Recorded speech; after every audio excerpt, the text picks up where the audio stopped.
سو اس طرح کے جو پروگرام ہوتے ہیں جیسے کہ 7 Habits of Highly Effective People، تو یہ اینٹی وائرس پروگرام ہوتے ہیں. جیسے اس میں پہلا ہے بی پرو ایکٹیو، یعنی ذمہ داری لیں. دوسرا ہے فرسٹ تھنگ فرسٹ، ٹھیک ہے، begin with the end in mind. چوتھا ہے ون ون. پانچواں ہے سیک ٹو انڈرسٹینڈ، یعنی لسن. ٹھیک ہے، اس طریقے سے سنرجائز یعنی ٹیم ورک کریں. ساتواں ہے کہ شارپن دی سو، اپنی صلاحیتوں کو بڑھائیں. اچھا، یہ جب آپ کرتے ہیں مسلسل تو آپ کے دماغ میں وہ جو اینٹی وائرس پروگرام ہے وہ پوری طرح چلنا شروع ہو جاتا ہے، اور وائرسز جو ہیں وہ ٹھنڈے ہو کے نیچے بیٹھنا شروع کر دیتے ہیں. یہ میں نے ایک مثال دی ہے کہ یہ ایک پروگرام ہے کہ 7 جو ہیبٹس ہیں.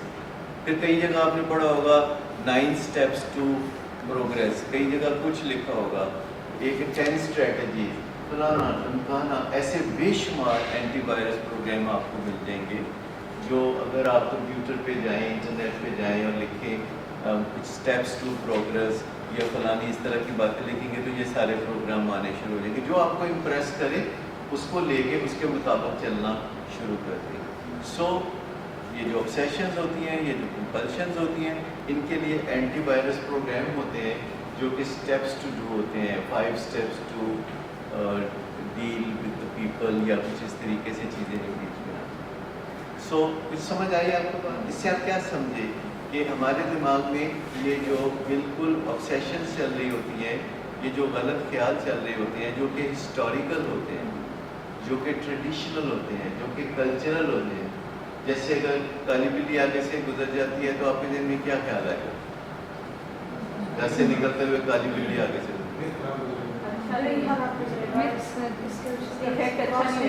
کس کا دن خراب ہوگا، بلی کا یا بندے کا؟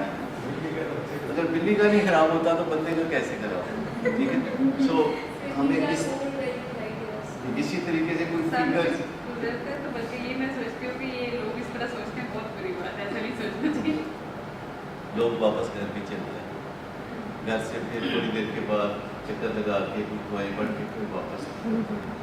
ایکچولی یہ ساری چیزیں جو ہیں یہ myths ہیں، پرانے زمانے کی myths ہیں. ان سے جان چھڑانے کی کوشش کرنی چاہیے. اسی طریقے سے ہم لوگ کئی دفعہ سوچتے ہیں کہ یہ جو فگر ہے 13 کا یہ اچھا نہیں ہے، ہمارے لیے اچھا فگر 7 کا ہے یا 4 کا ہے، یا ہمارا جو یہ سٹار ہے، یہ جو لیو ہے یا فلاں ہے، یہ کچھ نہیں ہوتا، اس کا نتھنگ از پروون.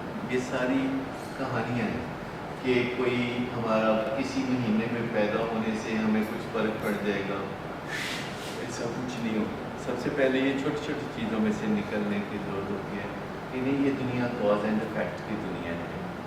اب مجھے بتائیے کہ دنیا میں بہت سارے کام ایسے ہو رہے ہیں جو خاصے مشکل کام ہیں اور ایوری ڈے بہت پرفیکشن سے وہ کام ہو جاتے ہیں.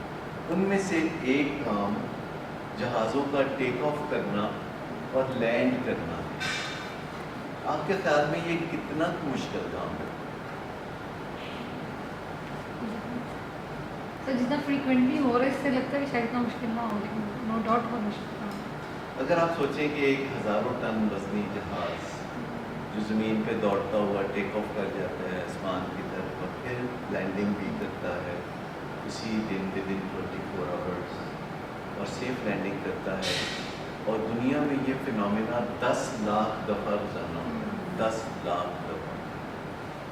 اگر آپ تصور کریں تو زمین کی پاپولیشن کا کافی بڑا حصہ ہر وقت ہوا میں ہوتا ہے. اور آپ کا کیا خیال ہے کہ یہ جو پرفیکشن کے ساتھ یہ کام ہوتا ہے یہ کس بنیاد پر ہوتا ہے؟ واٹ ایف کہ اگر کسی جہاز پہ کوئی تویز کر دے ہوگا کچھ ٹھیک؟ واٹ ایف کہ اگر کوئی کسی جہاز پہ جادو کر دے ہوگا؟ ڈرون پہ جادو کیوں نہیں کرتے؟ ٹھیک ہے نا؟ دہشت گردوں پہ کیوں نہیں ہوتا سر؟ جی دہشت گردوں پہ کوئی ایسا کیوں نہیں ہوتا؟ اگر جادو سے کچھ ہونے لگتا تو ہم انہیں کو جادو کرتے ہیں.